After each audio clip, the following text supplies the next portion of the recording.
What is the best way to get smooth blends on your miniatures?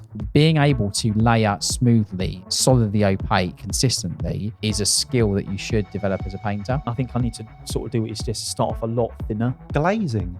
I think it's probably one of the most creative techniques of painting.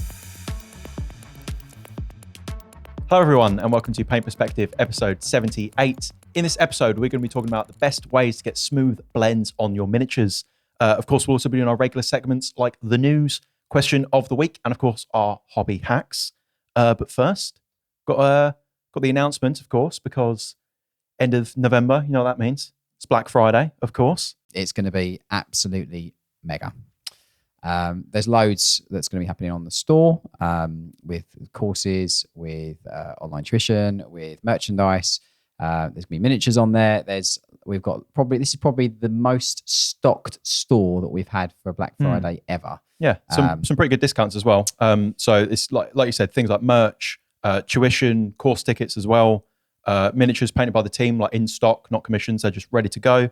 And then as well as that, we've also got Iron Skull tickets. Yes, back to reduced price for 2025. Yeah. If you missed out on the early bird tickets, this is the last early bird opportunity to get them. Not that it's an early bird opportunity. You're the late bird. Late bird. Yeah, the late bird. The end of the early bird. The end of the early bird, late bird ticket. To the on-time bird bit. Anyway, You're the slightly punctual bird. Yeah. Just almost late. Yeah. That's almost disciplinary action. Yeah. Yeah. That's basically you can get them cheaper again. Yeah. So link in the description of this episode, or you can just go to seedstudios.co.uk/shop. All of the prices are on there and like reduced. There's no code or anything like that. You can just straight up get it. And then also one thing we've got to mention, Patreon. We are doing an exclusive deal for that as well. 25% off of your first month using the code SIEGE25. Nice. So go now. Yeah. Also, don't forget, you forget every week, they're on our Bits store. Yep. We're going to have some Black Friday deals on there, so you can boost up your bits boxes. Boost your bits. Bumper packs of bits. With a bits boost. With a bits booster bags. Okay, we said bits far too many times in that minute. Yeah. All the bits? Yeah, bits. Bits. Yeah. Bits. It's the bits booster bags. That's what we're calling them. Yeah. Okay, fine. Well, they're on the eBay store now as well, so you can go check those out. Link in the description once again for the bits. Nice. Had to say it one more time. I've got them with bits on the podcast. Yeah. You know what else I'm excited for? What? Coming up in the next few days. Warboot is back. You're not the only one. We're all pretty pumped. Yeah. I can't wait. So this is like the most hyped Warboot of all time, dare I say. Well, it's the big 2024 Warboot at Christmas. It's the Christmas one. The Christmas one is always really special because we time it perfectly so that if you're looking for the traders, if you're looking to get rid of stuff to make some extra cash for Christmas, you can. And if you're super hungry for something great and for presents or gifts for people, it's an amazing opportunity. We should probably say actually what is Warboot for anyone who doesn't know. Warboot is a wargaming boot sale which myself and Sam from Offworld Outpost Barleylands, which is a shop there, set up a couple of years ago. Now it's actually, I can't believe it's really been that long. It's really been, like, it's actually because they're every 3 months. Yeah, I should know this. It's every 3 months, and I was looking back, and there's been like, I think nearly 2 years of war, but it's actually crazy. It's gone pretty quick. Well, I'm excited because it's the first one I'm actually going to make it to, because the last 4 in a row, I've had other plans on conflicting dates. Got this one in the diary though, didn't you? And also, I think Joe's going as well. Are all 4 of us going to be there? And Joe's I think going as well. I think Adam's going to pop down as well. So all your favourite podcasters will be there. And George. and George. Yeah, so it'll be a really good day. I'm very, very, very looking forward to it. So. And also, as it's the Christmas one, nobody knows about this, I'll just throw this in. Maybe if you wear a crazy Christmas hat, that's all I got. Just wear a Christmas hat. I don't know. I think it's too early. I was thought you were going to say, you're going to give them a prize or something. Yeah. Well, I mean, Paul will give you one free bit. There you go. Like, if you wear one of my bits. Yeah, you can have a crisp high five. Yeah. Chosen. Yeah, that we definitely manage a crisp high five. Yeah, for sure. I think that it's a really, like I said, it's a really good opportunity to pick up something, maybe for your collection, or as I said, if you're looking for a gift for somebody. Like there's so much stuff there. and a variance from seller or trader to trader. Like there's definitely going to be something there that you would want to purchase. And you know even what if I mean? you don't want to buy anything, just go to watch James barter with strangers. Yeah. It's There'll be hilarious. coin flips. There'll be. James all will doing manner- like press up challenges. I don't go that far. Come on, like, it's a day of rest. Come on, like, But even, I mean, there'll be stuff there you don't even know that you need. yeah. Because it's totally random as well, isn't it? A lot of Yeah. it, it's just there's all sorts. Well, there, so. I've had I get photos of what's going to Well, be of course, there in yeah, you advance. do. So Yeah, I all I'm saying is You might have to fight James for some some rare stuff. you don't want to miss it. That's all I'm That's going to gonna be a say. good So yeah, we'll have quite a lot there. we've got haven't quite a we? bit. We've got Yeah. There's like cool stuff to do there as well. Like at the Barleyland where it Barleylands, is. yeah. There's Yeah, like there's a like cafe and cool shops around Cafe, there. So. cool shops. You've got Off-World there. You've got obviously there's like a farm park zoo thing there. Not that I've ever been, but like Farm yeah, and Warhammer go together. If you want to bring your kids or family and go around the farm park, then I'd recommend that as well. Like I said, there's lots to do there. I think there's crazy golf. There's like outside cinema. There's there's quite a few. What we're saying is, if you need to try and convince the wife and kids that there's a reason to be plenty going of tick there. boxes there. Yeah. So yeah. Put them in the farm section and then just. Yeah, I'm just going to go around the sort of Oh, Warhammer it's shop. so weird. There's a Warhammer sale thing And a today. shop, What's that? yeah. Oh, what and a chances? retro game shop as well. Yeah. Okay. Yeah. Fine, Crazy. yeah. What are the It's odds? done. No, but in all jokes and seriousness in place, it's a really good event. We've been running for a couple of years now, and like lots and lots of people have sort of picked up amazing things there. So I'd recommend you come and check it out. And I it's think. definitely worth a trip. And if you're, abroad international viewers, I'd say stay tuned to the Paint Perspective podcast Instagram because I'm going to be doing a little bit of a takeover on the story, Yeah, sharing some of the antics Good Lord. from the day. it's going to be good. I think it's good. Well, it'll be Ram, so good luck with getting some good pictures. Oh, don't worry. I think That'd I be full of do people. think I got my this press. is- I got my press pass. I'll get in early. Yeah, a little I piece do- of paper in your hat. I do think that this is probably going to be the busiest one to date. I think I've got a feeling about it, and I don't know. Like, it just That's the jingle bells of It Christmas. is. It's Jingle Bells of Christmas, yeah. But then again, if you want to put another date in your calendar, just to chuck it in there, Warboot is having its biggest iteration the same day as Iron Skull. So not only can you come down to an amazing painting competition, but you can also go to the biggest Warboot we've ever done. And you can get your ticket discounted. Oh my my God. God! Oh, look at that! That was brilliant. It's like a trifecta of things happening at once. So basically, you have no excuse for not being there. So yeah. Yeah, we'll put details on screen. I'll link the Warboot socials in the description if you want to get more info, all that good stuff. We look forward to meeting you there, hopefully. Yeah, and don't forget, there's always a big raffle as well, don't we? Yeah, we do a Some- raffle as well. Yeah. Some so there's- mega prize. Yeah, there's also a That'll be a raffle. good laugh. So yeah, be good. Okay, main topic then. What is the best way to get smooth blends on your miniatures? We do a lot of these tip videos. It's kind of a Paint Perspective staple. So we get asked a lot of questions about a lot of different techniques. And I thought it'd be quite fun to do a roundup of, a broader topic with a bunch of techniques in it. So I've come up with a list of 5 of the most popular blending techniques. And I thought we would go through each of them and talk about the pros and cons, how to do it, importantly, especially if you're a beginner, and then hopefully let you decide when to use it and maybe when something else might be more appropriate. One of my favourite just painting processes is blending. One of my worst. One of your worst? Well, I'm no good at it, so No, I don't agree. Paul. explain. I just think like blending is a really good overall encompassing, whichever manner or way you execute it, is a really good overall encompassing way to understand paint and how it functions and how it works. Various different sort of like dilutions or just the way it behaves and how different paints behave with each other. And it's almost like the giving birth of like new colors and tones when you mix colors together and do that kind of stuff. I think it's probably one of the most creative techniques of painting because you can get so much from it, in my opinion. So it's always something that we get asked about, and it's always something that, I mean, obviously one of our classes, the MC, like we obviously teach blending and stuff, but like it's from all the years of teaching, it's very much something that a lot of people will ask about or like want to improve. Because I think, as going back to the thing I said already, which is it instills so much understanding of paint and how it functions.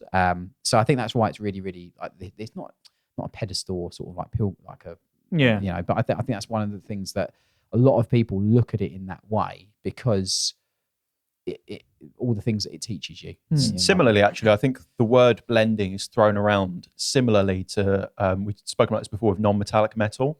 It's like blending isn't actually necessarily one technique. It's a result and objective that we're trying to achieve throughout various techniques. In the same way that non-metallic metal is a finish, you might achieve through blending and other techniques. Correct, yeah. So I wanted to sort of pick apart blending and the techniques That used make it, to make it. Yeah, So, agreed. okay. We'll fire off straight away, I think. First one on my list is wet blending. Mm-hmm. This is one.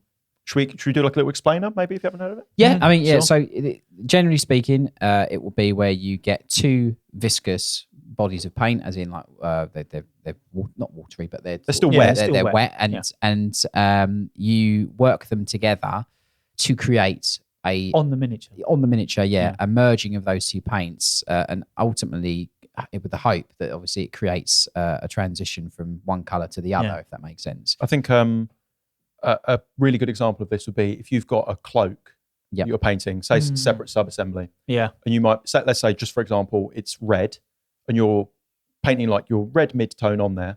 And while the paint is still wet, you've got to do this fairly quickly, which will be one of the perhaps cons with this technique that we can talk about in a moment. But the idea would be that while it's still very, very wet, very, very quickly you swap over to your darker shade that you want to put in the shadows, and you'll start applying that over the top, working it in and sort of mixing it through, it, and sort of feathering out the transition between the shadow and the midtone that you've already painted on there. And you can do the same with the highlights and so on. I would like to also say, where I said two, I just want to throw in the caveat that two isn't like the gospel. Like you could theoretically put the midtone on completely wet, like you said.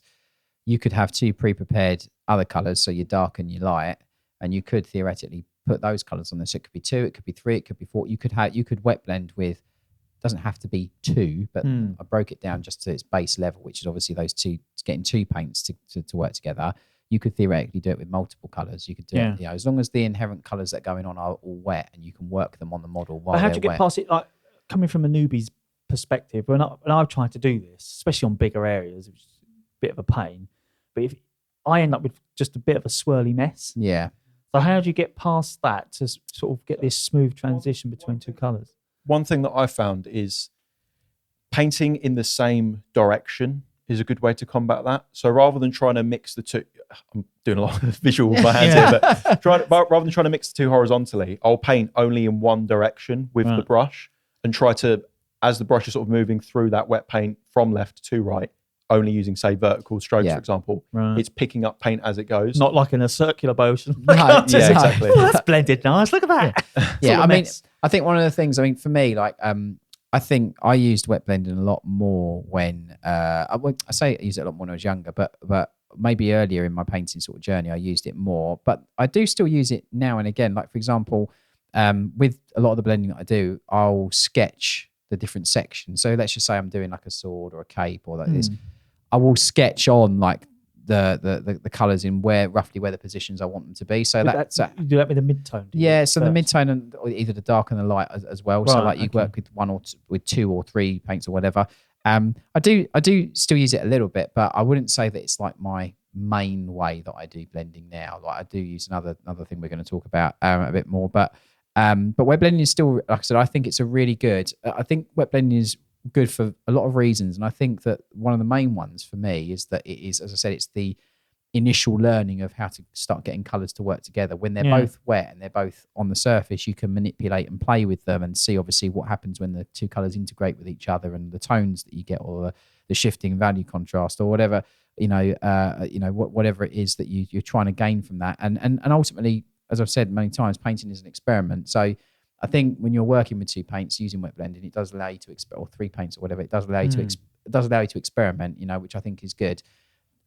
I think some of the cons of it are that, number one, I think it's a little bit less controlled than other ways of blending because you've got to concentrate on those 2 things at the same time. I think of it a little bit like trying to run a bath with just hot water, and then you put in the cold water, and then now it's too cold, so then you've got to put the hot water back in, and then now it's too hot, and you're kind of trying to do this balancing act. Yeah, seems like a real like a skill. Yeah, to do like it's definitely a skill technique. Like I said, it's not like it's a lesser or beginner technique. I think that I actually think it's harder for someone new to learn wet blending to a really high standard than do other ways of blending that are solely focused on the individual action. So every brush stroke you do makes an individual difference, rather than I've got these 2 things, I've got to mix them, I've got these 3 things, I've got to mix them. It's quite a big picture painting technique. Yeah. One of the things I do think is really good for though is speed. Yeah. you can get a big surface area blended from very, very dark to very, very light quickly. very quickly. Yeah. Not necessarily going to be the smoothest blend, Yeah. especially if you're newer to the technique. I mean, with time and practice, it can get a lot Yeah, smoother. 100%. Yeah. One of the things I actually recommend is just getting even the base of the model you're working on and just a plain base, or maybe you've got some extra Plastic card or something. bases laying around, or just some plastic card or something like that, and just practicing on that. Yeah. Because I tend to end up with the times I've tried it, end up with your two colours still separate, and then like a swirly line for the middle. I try to blend. That's what I'm saying. It kind of gives you more than you need to concentrate on, if that makes sense, to work between them.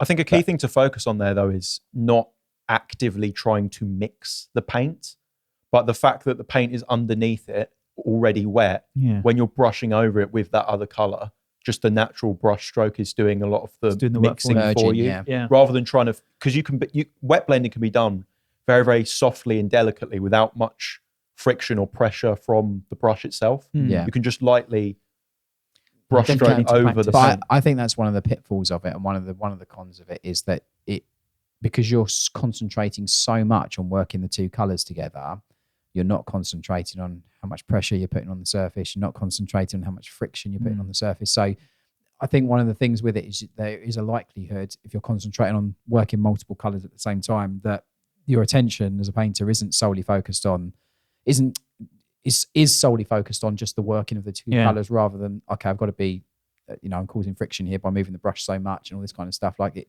really reducing the pressure so you don't create so much friction, so you get some smoother finish or less texture. I think that's one of the things that when there's so much going on with a process like that, that's why there's other ways of blending, which, in my opinion, a person, it's an opinionated statement, are better for you as a painter, because it trains you to work solely on the singular rather than everything at once. I think as well, the other sorry to interrupt you there. The other thing that kind of goes against me as well is I tend to panic about the amount of time that I've got for something to dry. You've got the working time. And then I think, that's in the back of my head. And then I think, well, I do it quick. And of course, you've also got a bit of a narrow window as well, because one of the things we've spoken about before, where a lot of beginners especially struggle with textural miniatures, is agitating, drying paint.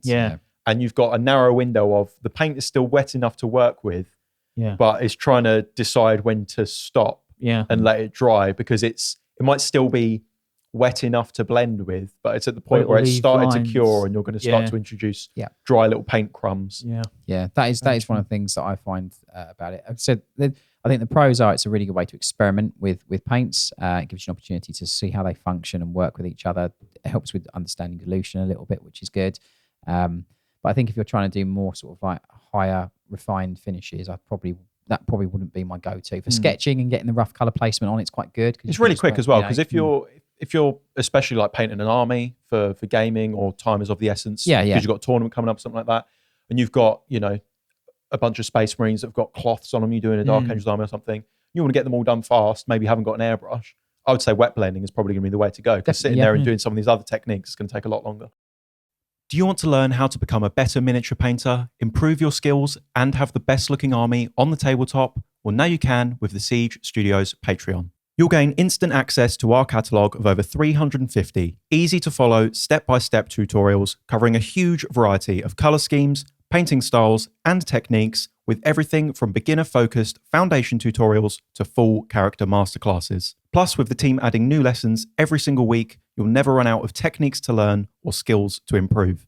And if that's not enough, you also get access to our critique clinic, where you can get video feedback from us on your miniatures with advice on how to progress your painting, so you'll always know what to work on next and see improvements as fast as possible. So if you're ready to take the next steps in miniature painting, head to patreon.com/Siege Studios, or check the link in this episode's description.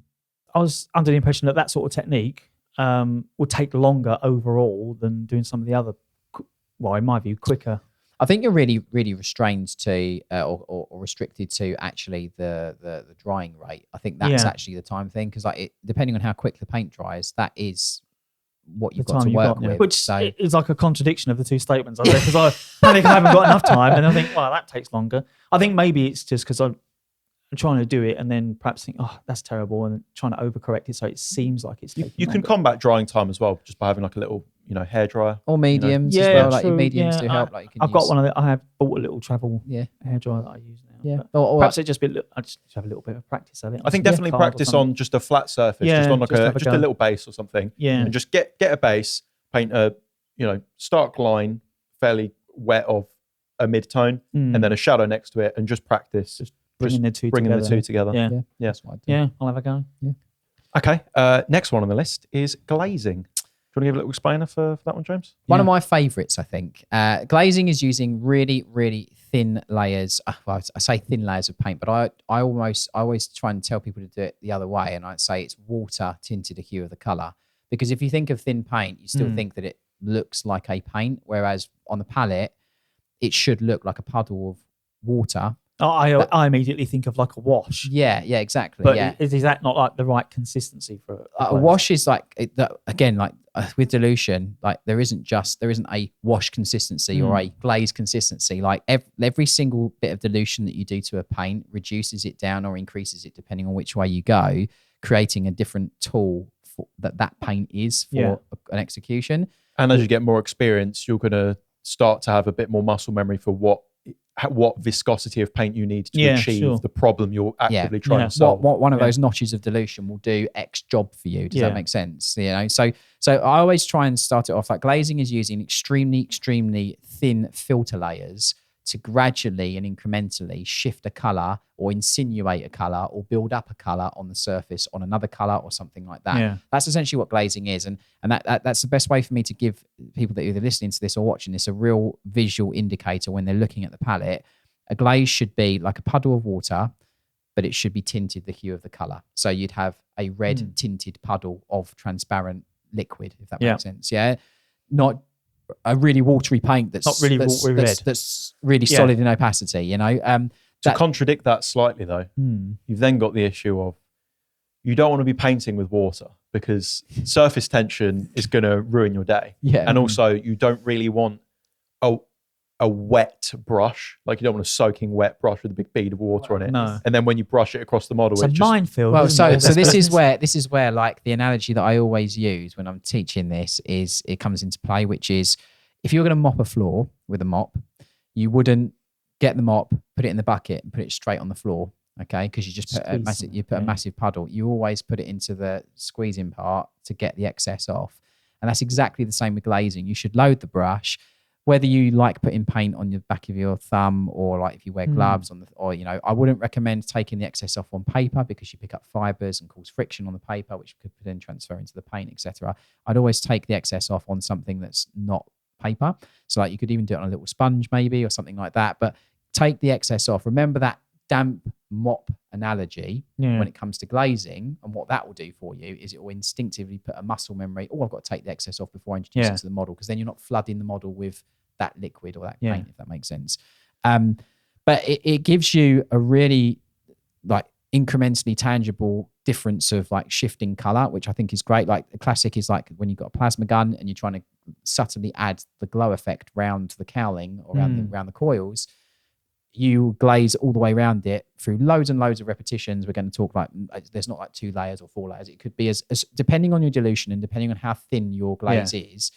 The thinner it is, the more repetitions you need to apply to then subtly insinuate that color. I think on that actually, where I see a lot of people going wrong with this is they'll actually thin it down the correct amount, but when they brush it onto the model, they don't really see any change straight away. So they assume that it's too thin. Yeah. When where the smoothness of glazing comes in is it's because you can do it in 30 layers and get that nice progressive transition. So I think people get impatient with this, where they'll glaze on 2 layers and then go, it hasn't made any difference. Clearly it's because the paint's too thin. Yeah. They'll thicken the paint and then apply that. And then they've got no smoothness. Yeah. They've just got, effectively just a layered line over the top. Yeah. You've got to, unfortunately, as I always say, there's no Amazon of miniature painting. I suppose Siege is the Amazon of miniature painting, but we don't do next day. So, like I think the thing is, you've got to have the patience to would that make you Bezos? Just asking. I've got more hair than Bezos, so maybe not. I don't know. Like, Got less money though. 100%, yeah, 100%, yeah. I'll take that all day long. Yeah. all I would say definitely is that you've got to have the patience to Sit there and do it. to do that, because the thing is like if you want the result, it's like anything. Like, you know, if you segueing slightly, if you go to the gym, that thought process with painting is like walking into the gym, I know what doing you're a couple gonna say. of curls of the Just of the doing one dumbbell, curl a day, innit, doing for a one week. curl and going, oh, why don't I look like Arnold Schwarzenegger? You know, like, doesn't work that way. Painting is exactly the same. It's like, you know, there's no sort of like leap to get to the completion. Everyone's point. always trying to make the shortcut in this hobby, aren't they? Because everyone wants stuff done faster, and you can do it faster, but you can't necessarily do it to that quality level. Faster, you want to get it to that quality level, you've got to do it slow. You've got to spend the time. I think that's the thing, and like you've just got to put the work in to get the result. And I always compare it to, like I said, going to the gym, or like if you run marathons or whatever. You don't get up one day and go, I'm going to run, and then you go and run the London Marathon. You know, it doesn't work. Like, you know, but in summary, like, yeah, glazing is this thing that you have to go through the process of doing the repetitive layers and fixing them in place. And I know you said that, like, you might do it once or twice and don't see a difference, but like, I mean this sincerely. If you are really scrutinizing your work and really looking at and really focusing your attention on every single brush stroke and layer that you put on, you will physically see the change in hue. Yeah, It'll definitely build up. Yeah. You know, the thing is, it's factually, if the puddle on the palette is translucent and doesn't look like it's got any color, then it's obviously not going to make a difference. If it has a hue of the color in that puddle, factually, the paint and color is there. It is going to make a difference to the surface as you incrementally add it on. Yeah, I was just going to say, so my next question is, obviously you don't add any more pigment to your puddle of water. You just build up that pigment by using what you've got on Multiple the layers. Yeah, but the thing is going back to what I said, is like a glaze, like you have different within glazing, okay, and same with the wash and with all these different things. It's not just one consistency that makes a glaze. Does that make sense? You can have a heavy glaze, which is slightly more tinted the hue of the color, which will factually add that color more onto the surface through less repetitions. But you still probably have to do like 10, 12, 15 repetitions to get the color really visible on there. And equally, it won't necessarily be as smooth as if you'd done a very, very heavily No, there might diluted be, glaze. you might see a bit of a slight streak. depth, Yeah. maybe. Yeah, and I think that's the thing. Like, you know, just really persevere with it, because like the reward for the perseverance is definitely there. I always compare glazing to like Mr. Sheen or polish. That's what it is. It's like it buffs and creates that really smooth, consistent finish over the surface of the miniature as you do it. And I think that's one of the things that, like, when you combine that with smooth brush strokes, when you combine it with actually using the brush in a very controlled, methodical, less aggressive, less friction way of working, it will give you the smoothness that you see on miniatures. And you're like, oh, how is it so smooth? And that's because obviously that kind of thing has been applied. I think within that as well, I think a lot of people with glazing get caught up in the dilution of the paint, because that was going to be my bit. next question. Yeah. So But I think actually something that's overlooked is the actual method and the brush stroke itself. Because what's really, really important with glazing, and kind of any brush application to an extent, is directional brushing in the direction that you are trying to push the color. So for example, say I had my black shadow over here and I'm trying to get it blended to be blue on this side. All of my brush strokes with the blue need to be going this way. There should be no brushing in this direction at all. I want to start where I want the color to start blending from and end the brush stroke where I want the color to be deposited. But just in general, as a starting point for glazes, would you sort of suggest that you make a glaze like thinner than you would do a wash? Yeah, I would. Yeah, okay. It's way thinner than. Okay. Bear in mind as well, if you go too thin, you can add more paint, and you can work your way up. Yeah. If you go too thick and you brush it on the model, you've made a mess. Yeah. So it's all, if you're erring on the side of caution, I would go for what you think is too thin, because all it's going to do is nothing. Yeah. Yeah. If you, as I said, if you just remember, it is water tinted a hue of the color, not a thin paint. Okay. And then you'll always remember what it should visually look like on the palette. Because that's the sort of the most success, I suppose, in open air quotes I'm having with blending, is using glazes. But obviously, I still need some more practice at it. And I think I need to sort of do it. Is just start off a lot thinner. Yeah. And work that way. Yeah. You can always add more. You can't take away. That's true. Just like life. We don't do life advice. We certainly don't. No. Next on the list, This is probably one that I think beginners especially might be more accustomed to. Oh. That's layering. Yeah, good old layers. Yes. I think this comes from like the GW YouTube video. I'm learning how to paint my first. Yeah, model, sure. I mean, camp. it's a good starting point for a lot of people. It's where they go to, isn't it? Yeah, definitely. I think because of that, though, it gets. I think for more experienced painters, it gets overlooked because I think it's taught to a lot of beginners early on. Yeah. It's kind of like the step one of like. But why is that highlighting. so different to doing like glazing? Because obviously layers, I would assume, are just thicker. Yeah, they are thicker. But the thing is, as well, like all manner of painters at all levels still use layering in some way, shape, or form. I don't see it as like a beginner kind of thing. It's just layering is just the progressive increasing of different levels of paint to insinuate a lighting effect or to insinuate depth on the surface. You know, so like I don't. When it comes to blending and stuff, like layering, it does have a place and there is a way of doing it. But I don't like with wet blending. As I was saying, it doesn't give you. I think you need an amalgamation of different things to create the seamless, smoothest transition. Yeah. You know, so like blending is really good. Layering is really good. So like as an example, like when I'm going to paint something, I will do layering on a cape, for example, and I will layer on the mid-tone everywhere. Then I will layer on where the shadows are, and then I'll layer on where the highlights are, and then using glazes, I will then blend it all together. Gotcha. You know, so like it still has its place, and ultimately a smooth transition or a blend needs to have a solid, consistent, smooth foundation that all the other work that you do with blending is on top of it. Right. So the layering is just as important. Like I see layering as the foundation to everything else within a blend or transition when you do brush blends, for example. So like being able to layer smoothly, solidly opaque and consistently is a skill that you should develop as a painter.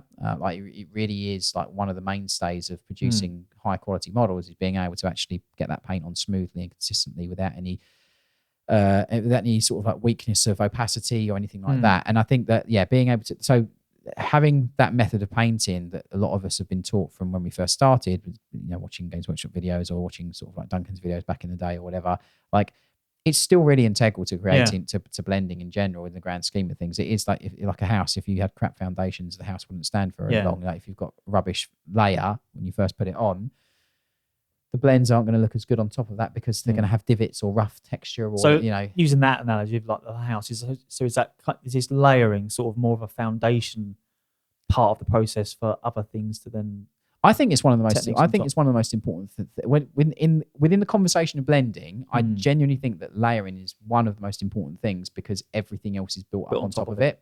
Yeah. So, yes, it might get it's like layering. I glaze all the time, blah blah, whatever. Like I get that totally, but you're not going to glaze the layer on. You're not going to glaze. You're not going to glaze the mid-tone on from the undercoat. You know, you're going to take you 1,000 brush strokes or whatever. Like, you know, like I mean, so like that's why I say that all manner of painters at whatever level will still integrally use layering to develop a really good transition in a blend. If you follow me, yeah.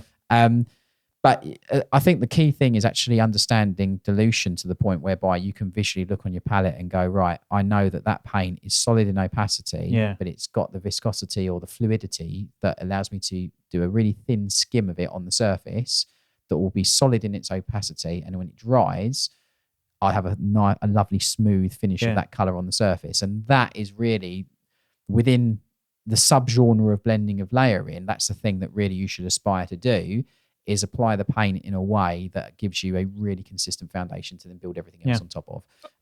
I think in a way, actually, when we spoke about people perhaps doing glazes too thick, what they're actually doing is a layer. Whether intentionally or not. I think layering can actually be looked at as kind of the evolution of dilution of a glaze. So once you go from that threshold of a fairly thick glaze and you add a little bit more paint to it, I think that's when you end up in the thin layer territory, if that makes sense. Yeah, 100%. And like we've broken this down to 5 different things. I mean, you can create blends with layering, but the refinement of it and like close in hand when you look at it, like because layering typically has thicker paint in the sense of its opacity, not actually how thick the paint is.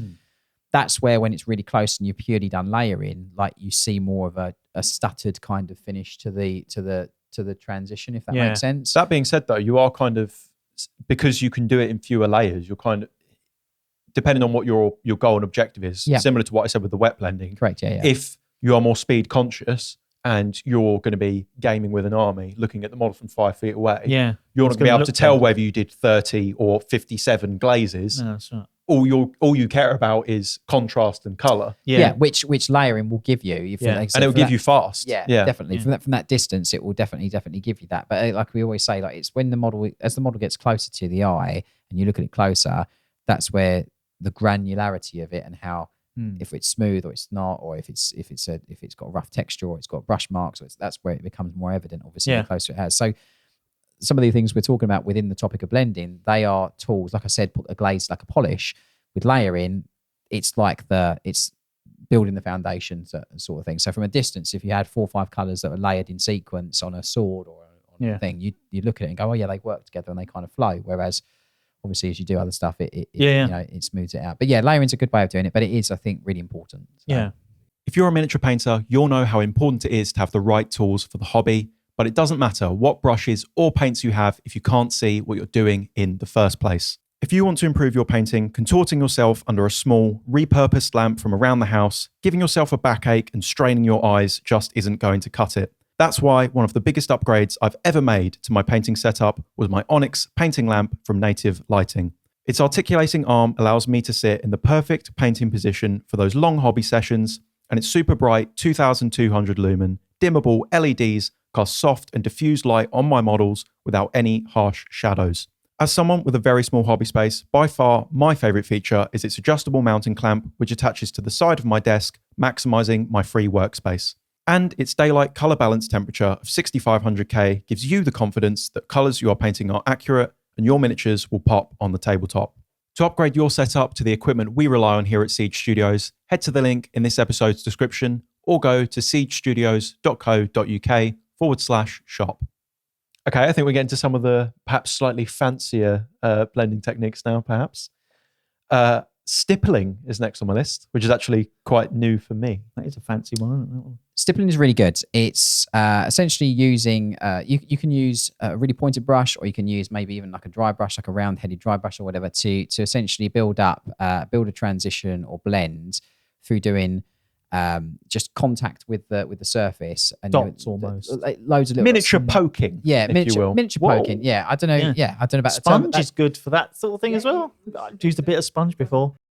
Not a stranger to a bit of fancy stippling myself. Yeah, 100%. I'm something of a stippler myself.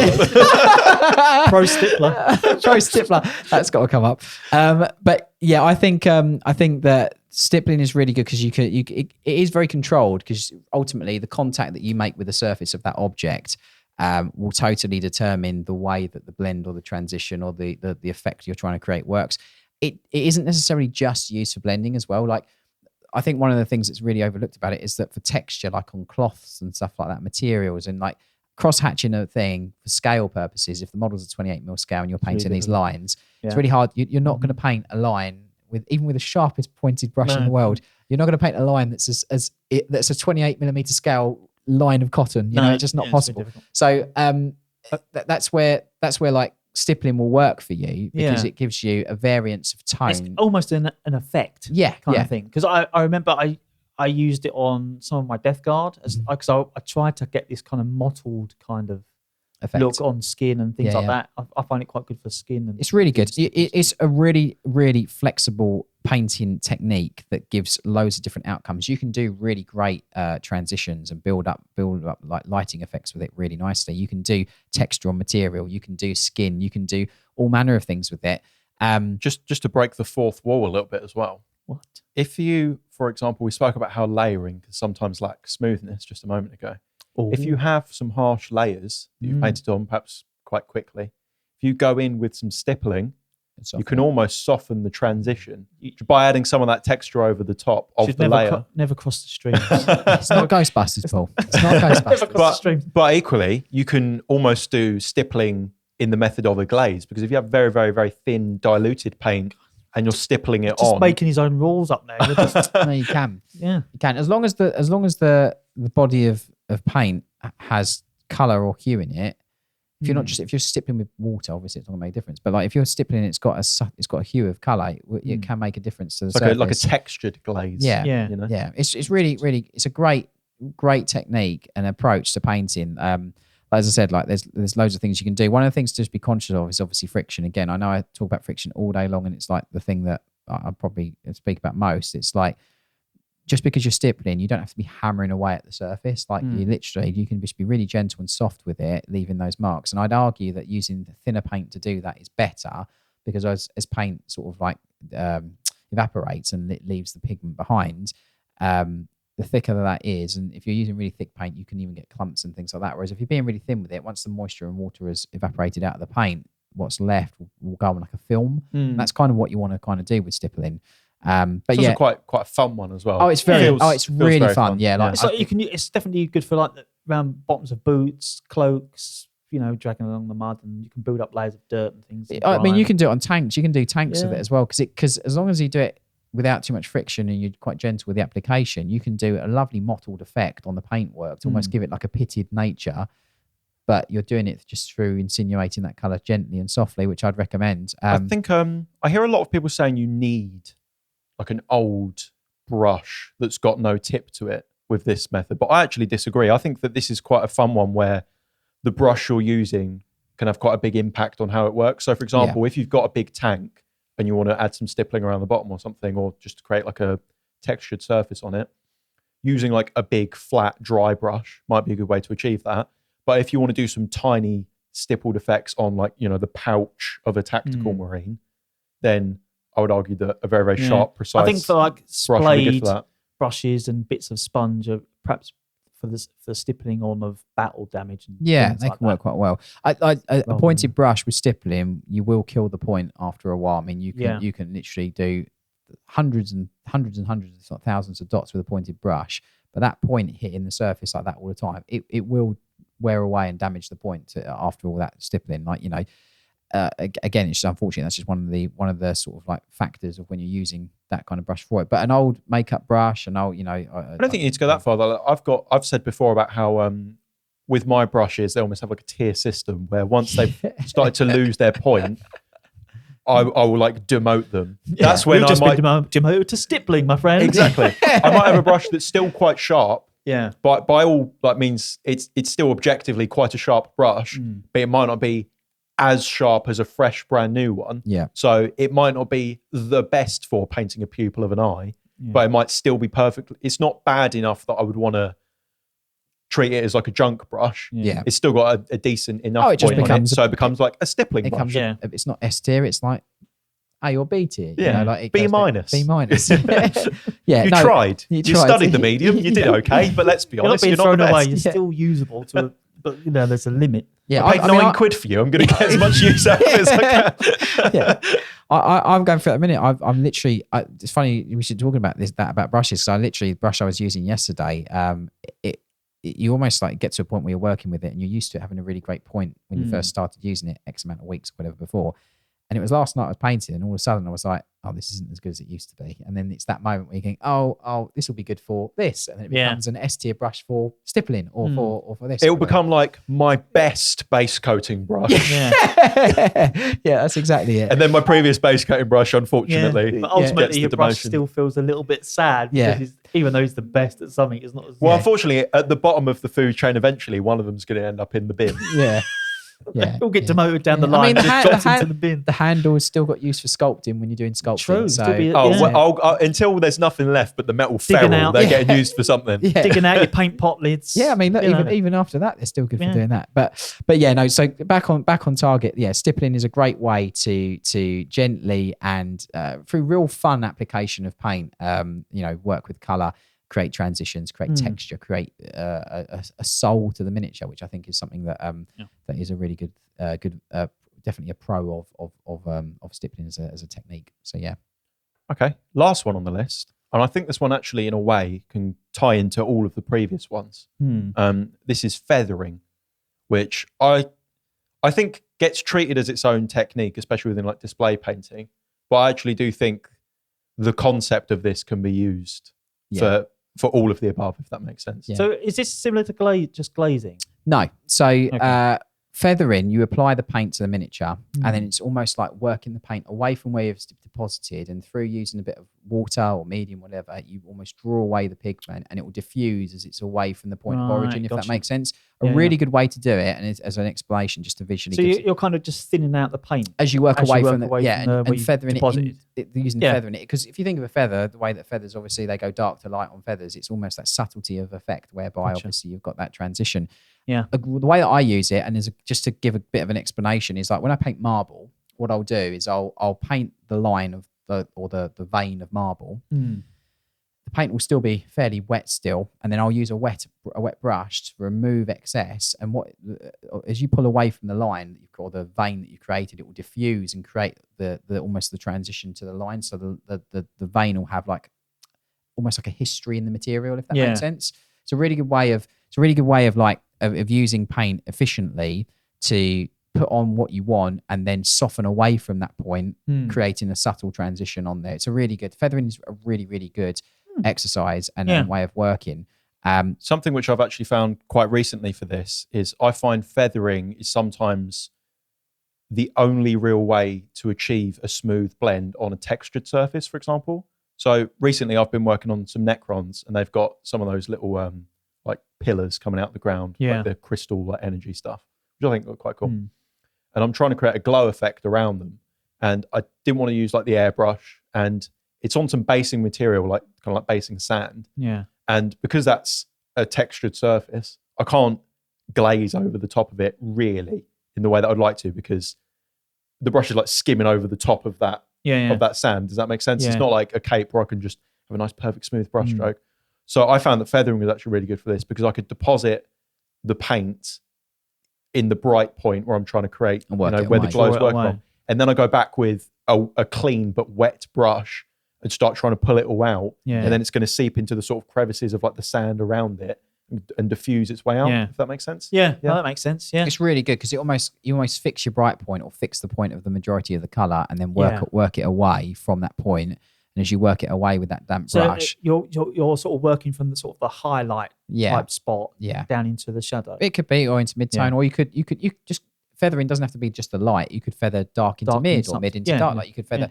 It's kind of like the opposite of what I was speaking about earlier with glazing, where you're trying to brush in the direction to where you're trying to go. It's kind of the opposite. You're starting, you're depositing the paint where you want it to end up, and then you're pulling it away from where you want it to. So don't worry, if you think you're doing glazing wrong, you're just feathering. Well, one of the things, it's funny that you say that, but one of the things is like while doing a blend or a transition or whatever, all these little things that we're talking about, maybe not layering, but like feathering, like stippling, all these kind of things, like you almost like can change and use different things while you're doing one transition. Does that make sense? Like, you know, so you can like, if you put too much paint on, you can go, okay, well, if I put a little bit too much of that wash on the surface, I'm going to now feather some of that away. Yeah. But then actually there's a little mark here of mid-tone that I've left. Or if I'm just going to stipple on some of this glaze onto that area, just to put like a tiny little puddle of it, just to soften that area. So within one action of blending, you almost like, I don't know the best way to explain it really. It's like having a fighter having different stances. Does that make sense? Yeah. Like while you're having a fight, you can change stance and change the technique of fighting that you do. It's very similar to that while you're painting. You're creating a blend or from one color to another or three colors or whatever. And all these little things are like different stances, which then help you create that thing and help you do that thing. And that's the best way for me to kind of explain it. Yeah. So sense. Yeah. Cool. Should we get to the news? Stitched him up this week. Okay, this is like a new-ish segment that we've started doing on the podcast where I like to do a bit of a roundup of hobby news, things that are going on. It could be new miniatures and Games Workshop. It could be stuff that's going on with Siege. It could be stuff that our viewers have submitted like this week. Who knows? Crazy stuff. Could be anything. Yeah. So we'll start off with some, I guess, Siege-related stuff. James was absent on last week's episode, you might notice. I was, yes. Where was you, James? I was at Monte San Savino, which is a super picturesque Italian little town where for, I think, over a decade, they've been holding probably one of the highest level, most prestigious painting competitions that I've known of. I went with a couple of friends. I went with a couple of guys from Cult, so Andy. I went with a couple of other mates up from sort of Nottingham and stuff. I had an amazing time. I've got to say this, it is probably one of the most inspiring painting events I've ever been to. And I can honestly say that I was blown away, not only by the painting, but just by the culture of the competition. Like it was honestly amazing. Like getting to be in a room and in a small little village, like in the square, with so many incredibly talented painters and individuals within the painting community was just this is like super high level. Yeah, like it again, like there's everything there from like all different sort of types. So it's not just sort of like Warhammer models, it's like busts, like a lot. It looked like quite a lot of diverse stuff actually. Looking it was super diverse. Like I if you just to go there and visually see stuff was like an absolute, honestly, it was like a super privilege. It was like amazing to go and just be in a room and see all this stuff like close in hand. As someone who's surrounded by a lot of Warhammer stuff, was it quite eye-opening to the massively the other stuff that's out there? Massively. I mean, I've dabbled with like busts and bits and bobs. I'm not really truly gone into it how I'd like to perhaps, but like just seeing the vast array of miniatures, and that's before we even talk about like insane paint jobs. Like there's models there that literally the clothing that they're wearing looks like it's real cloth and real material. Like the work and effort that goes into it. Like there's just some truly fantastic things that you just see, and it's just like it's insane. But it's not just that. Like the setting in a tiny little town in the middle of Italy is crazy. Like, you know, I said the square where there's like, you know, everyone just standing out for hours, just all talking like into the late evening. Like obviously everyone drinking, having a chat, catch up, etc. You get to see loads of people. Like just the environment and wherever it's like the town has probably got like a population of like 200-300, then like 500-600 people just attend like for a painting comp. So like you go everywhere in the town. It's like, oh hey, you're surrounded by a bunch of nerds overtaking this Italian city. This quaint little nice village. You'll go into like a restaurant. You'll see loads of people there that you've seen during that. It's just the culture and just the experience was honestly like probably one of the most inspiring painting comps I've been to. And just as I said, the event super well run. I can't fault it. It looked good. I was pretty jealous seeing the photos and stuff on Instagram. It looked like some really cool stuff there. Is it? So it's an open format competition? Yeah, so it's open format. So there's all manner of categories. So like historical, fantasy, and like science fiction. You got like there's a sculpting category where it's people just enter like sculpting. So it's just literally miniatures that have been sculpted, no paint on them. Yeah. Like, there's loads of stuff like that. You've got standard level and you've got master level, which again, it's just absolutely bonkers. So obviously the caliber of painting is quite high, but it being an open competition and them having that standard as well, does that make it quite friendly for kind of all experience levels? Well, like I always say, like you should just do your best. That's the thing I always say. Like for any painting, no matter the level of comp, like if you're proud of what you've done and put it in, then you should be happy with what you've done. But yeah, the standard is high, but then I think that's good because it inspires and pushes you to feel that you have to hit that, I say level, but like you have to hit that mark, if that makes sense. I went there and I took all my singles, like all my character models, etc. And I literally entered them, and I then checked the category I entered, which was fantasy miniatures in standard fantasy painting. And once I entered them and put my sort of like models on display and whatever, I literally walked down the stand thing and I was like, this is just nuts. Like my Warhammer models have got like zero chance.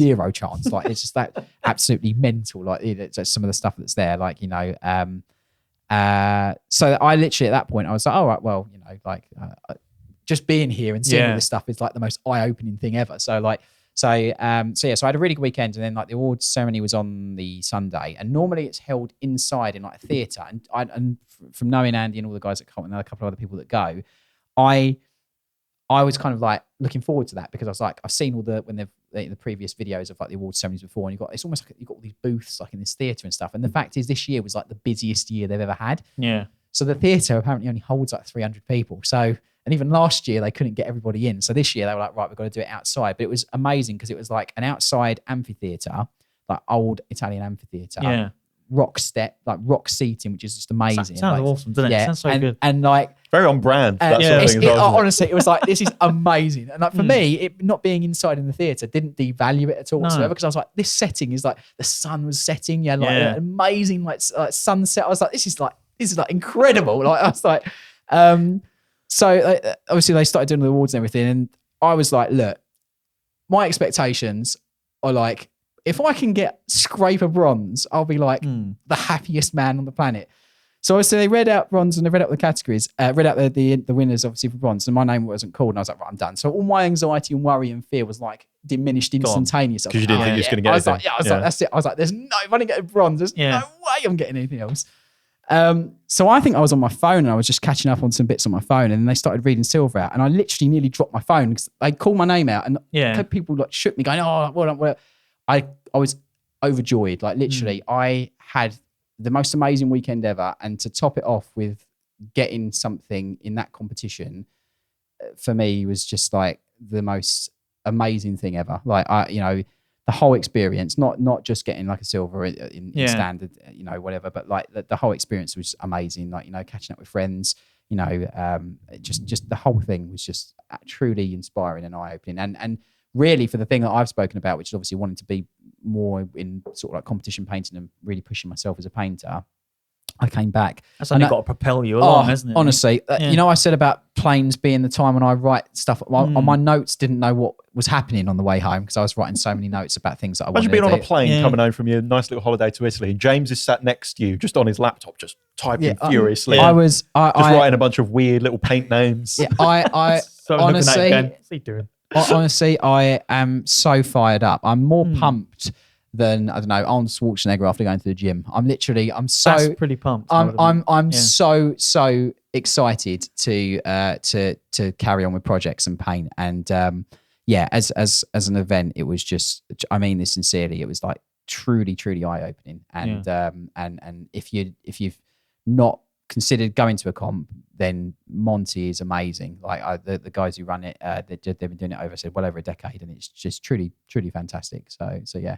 I think after looking at all the getting the FOMO from all the Instagram posts and stuff, and I like it. I like going to Italy. Italy's always nice, so I might have to go next year. The food was unreal, like honestly. And I'm difficult. I'm difficult in my food choices, but I still had an amazing time. So cool. So yeah, that's a bonus. But yeah, it was truly exceptional. Nice. So, well done. Congratulations. Congrats, James. Mega. I'm overjoyed. Yeah. Pro painter. Yeah. Finally got that badge on your eBay shop. Speaking of competitions, we've actually had someone in the Discord. Yeah. Shout out C Merchant 1874. They say, been listening to your pod for the last few weeks and pretty much caught up now. Just want to say thanks for the inspiration to enter a painting competition. It has really changed my outlook on painting to the best of my ability at all times, rather than getting things done quickly.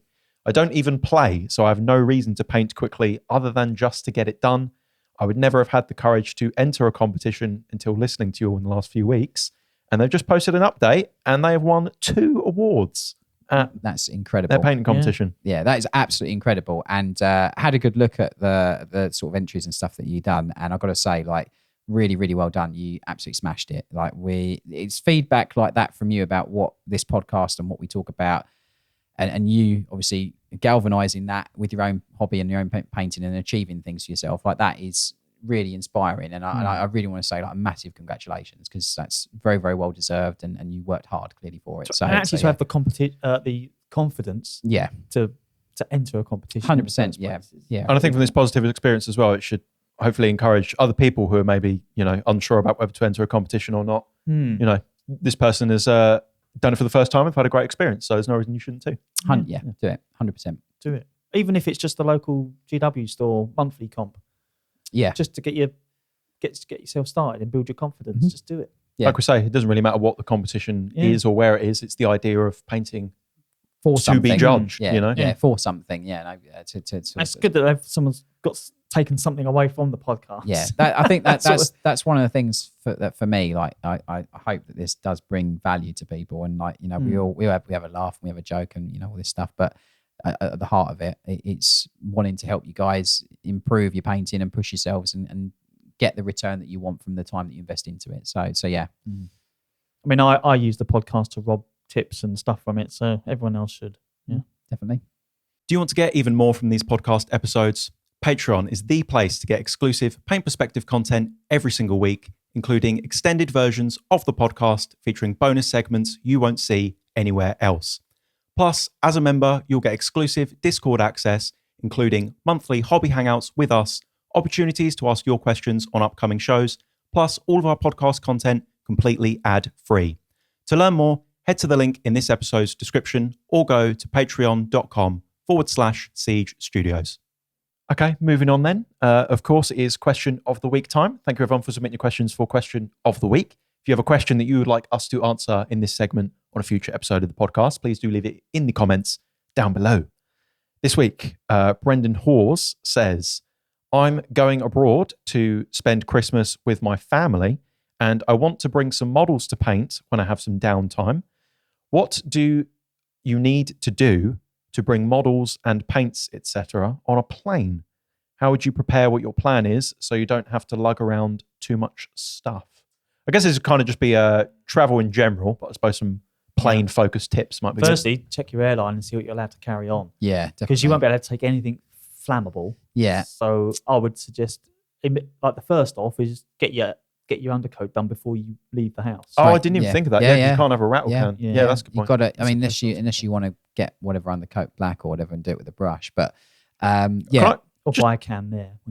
Maybe if especially if it's with family and you know when you're going, like in the future, maybe even some bits like that, it might be worth ahead of time ordering some stuff online to be delivered to that address. Or you could post your own stuff. There. You can't post cans internationally. No, but you could post the rest of your paints. Oh yeah, you could theoretically do that. Yeah, that would work. Yeah. I mean, I would definitely say like a lot of the sort of paint pots, they're fine to take on a plane. Like I've done it before, like when I've had to do like touch ups and bits or whatever, or in case there's damage. Or you ever had any issues with? Because one of my shampoos always explodes when I go on a plane, so I wouldn't necessarily trust my paint. My bottle of Knoll oil just going all over everything. Well, I would say, I guess you've got to, if you take obviously carry on, I guess. Yeah, there are two different things because carry on, you have to obviously put all your liquids in a clear bag, which you can do. Obviously, you won't be able to take any glue. No, you won't be able to take salt. It's flammable. No, you're right. You can't take glue. So all your things would have to be in sub-assembly. Maybe check the details of airline of choice and what they allow you to take. Well, you definitely won't be able to take anything flammable. No, you won't. No glue. I think no aerosol. Literally. Carry on, you can take paints provided they're in a clear bag, and obviously they're way less than 100 ml.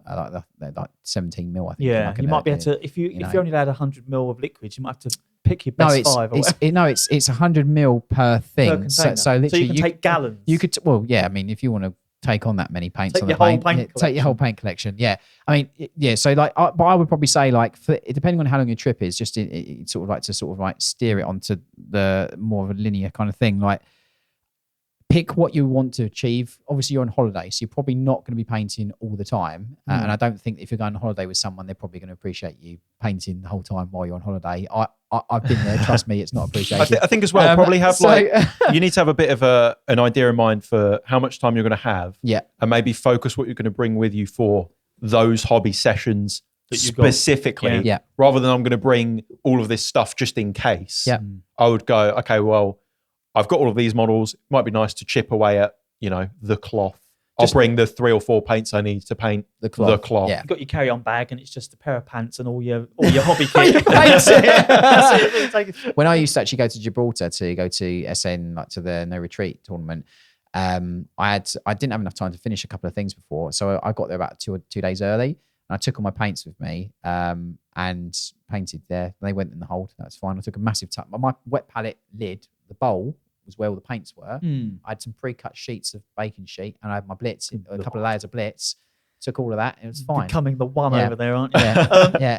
Maybe as well, wherever you're going to, perhaps just check to see if it's okay to take them, whatever you're trying to take, into the country. Yeah. Because I don't know whether you might not be able to say, I know they're like acrylic paints are just water-based, but generally speaking, if it's biological stuff that they don't allow you to introduce, so it's going to like affect wildlife or stuff like that. But you like paint's not really a problem. I don't think. I think it should be fine. It's worth checking though. You don't want to take all your stuff and it gets confiscated. I think even if you're like fairly sure of what you could and couldn't bring, it's probably worth checking online. Yeah, definitely. Regulations. Just make sure. Just do your own full due diligence. Don't take any clippers or any blades or anything like that. No, you don't need it. You can get. I mean.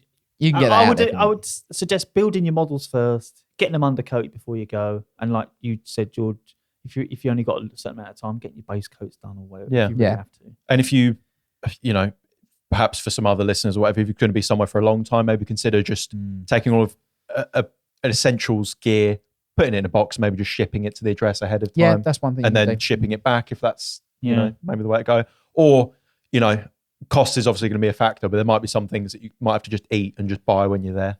Or just stay. Don't go on holiday. Just stay and paint. Yeah. Just stay in your What are hobby you doing? room forever. Why are you going away? Never leave. Outside bad, Yeah. inside good. Family will understand. Yeah, no, but yeah, I would definitely get advice and then just make some informed decisions. Coming away from like going abroad and getting on planes and stuff, what about if you just, you know, going on a road trip to a buddy's Chuck house it or something? all in the boot. You ain't got to worry about it. Just take everything. Yeah. Would you bring literally everything if you was going to do No, that? He would. Of course he would. Yeah, take everything. Well, no, go on. What would your like essential kit be if you was going to go traveling somewhere? my onyx, my paint, blood red, Of course, blood red. He's literally he's painting ultramarines and he brings his blood. the fish bowl, and the blitz, and we'll be fine. Yeah. And brushes. Yeah, and brushes, Don't forget to take your brushes. Yeah, and brushes. Yeah. Get all the way over there. And the travel hairdryer. That's another good one for traveling. If you're going away, take your travel hairdryer. Not only can you dry your hair, you can dry your minis. So yeah, That's only for drying minis, not your hair. yeah, 100%. I'm the sort of person where I'll over prepare and I'll be up like the night before. I'll have my checklist and I'll make sure I've got everything and I'll be ludicrously over prepared. And then I'll get there and I'll find that I've missed off just the most glaringly obvious thing. Yeah. And it'll be all, you know, I'm the sort of person who would like make sure I've got every single specific paint. And oh my God, what if I break a model? I've got to bring some super glue. And oh my God, if I've got to bring some super glue, I'll bring this. And then I'd like forget a paintbrush. Yeah. Maybe just sit down and think, well, I want to do this while I'm away on holiday. What would I, if I was doing that right now, what would I be using? Yeah. And then put that to one side and think, well, that's what I'm going to take. Can I actually take it? Does it contain anything that I'm not allowed to take? And then, you know, whack it in as small a bag as possible. Yeah. Nice. Yeah. Okay, our closing little segment that we like to do on these episodes is, of course, hobby hacks. This is where we share a little quick tip with you that you can implement into your hobby. I thought I would do one this week based on blending, as that is the topic of the whole episode. Very fitting. Yeah. Very fitting. He's obviously got that idea on his own. So my hack last week was involving varnish and how it can be useful for metallics. Oh, that's right. Yes. Yep. Yeah. So I've got another one on a similar vein with varnish. Varnish is a magical product, everyone, that we should all be using more. Yeah. So specifically with any of these blending techniques that we've spoken about in this episode, I found earlier in my painting journey that blends that I thought weren't smooth actually were. It was the glossy finish that the blending techniques I were using that were leaving behind was kind of throwing off the eye. Yeah. So one thing that I've started to do a lot now is even before I've finished painting the model, I will start varnishing over areas that I've done a lot of blending and glazing on to see how they're going to look at the end. So for example, if I'm painting a miniature and it's got like a power sword and it's got like a load of blending and glazing on it, I might be kind of unsure if it's done or not because I'm like, oh, well, it looks smooth, but it's got a bit of a weird finish. It's a bit hard to tell. You're going to know instantly when you put the varnish on, either, okay, it's actually fine. It's like completely done. Because once you add the varnish and everything's got that same surface finish and the reflections aren't, you know, playing with your mind and making things look lighter or darker than they are, maybe stains are showing up from the water that are going to become invisible when you varnish it. So I think adding a varnish layer can help you kind of know whether the blend is going to look good or not. And also, don't forget, you can still paint over varnish afterwards. And if you're perhaps struggling with something, you might find that adding a matte finish to it will help you to get those layers because typically the paint wants to kind of bite and stick to a matte finish more. And then you can go the opposite way as well, where if you're struggling with surface tension, you could add a bit of a slightly satin finish, help you get some smoother blends. Just everyone's miniature is going to be so thick with varnish. Just wax and varnish on it. That's all we got. Mould lines, wax and varnish on. That's always got to smooth those bad boys out. Got a tactical rock, don't like it, wax and varnish on it. Ideally, I think I would say, I mean, I do it with an airbrush. So is your miniature varnished? Wax and varnish on it. That's all I would try to apply it with an airbrush if you've got one, but if you haven't, I would say if you haven't, you can thin down varnish. just varnish on it. killing me, it's the Paul. hack. I'm trying my best here. It's the hack of hacks, isn't it? It's like hackception. One hack to Just rule one all hack. hacks. Just, whatever your problem is, just wax and varnish on it. Brilliant. That's a good one. On that note, we'll round it out there. Thanks, Paul, for that. That's right. You're Just welcome. absolutely sabotaging that at the end, but Varnish. That's the way it is. Fair. we'll round it out there. We're going to jump over now to the post-show segment of the podcast, which is a special benefit for our patrons. So if you want to get even more Paint Perspective content in your life, check the link in the description of this episode. You'll find a link to our Patreon. You can help support the show, and you'll get ad-free podcasts and extended little 20, 30 minutes that we do every single week. Perhaps we could do some discounts on varnish. Maybe. I don't know. Okay, massive thank you for everyone listening. We'll see you next week. I wanted to follow up with a mental conversation that we had in the post-show last week. I was so caught off guard by Joe's story that they didn't really come to surface, but we've actually had some submissions as well from our patrons of some strange places that they've found as well.